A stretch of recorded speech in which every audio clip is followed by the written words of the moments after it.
আজ দুপুর 1:18 ঢাকার উত্তরার দিয়াবাড়ি এলাকায় মাইলস্টোন স্কুল অ্যান্ড কলেজ ভবনে বাংলাদেশ বিমান বাহিনীর একটি প্রশিক্ষণ যুদ্ধবিমান বিধ্বস্ত হয়। মুহূর্তে আগুন ধরে যায় বিমানটিতে। ক্লাস চলাকালীন সময় ভবনটিতে প্রায় 100 থেকে 150 জন শিশু শিক্ষার্থী অবস্থান করছিলেন। এখন পর্যন্ত 19 জনের মৃত্যুর খবর নিশ্চিত করেছে ফায়ার সার্ভিস।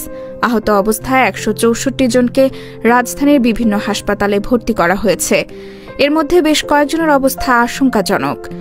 এই হৃদয় বিদারক দুর্ঘটনায় শিশুরা, অভিভাবক, শিক্ষক সহ পুরো জাতি শোকাহত। যুদ্ধবিমানটি উড্ডয়নের মাত্র 13 মিনিট পরেই ভবনে আঘাত হানে। দুর্ঘটনার তীব্রতা এতটাই বেশি ছিল যে স্কুলের দেওয়াল কাঁপিয়ে তুলেছিল বিকট বিস্ফোরণ।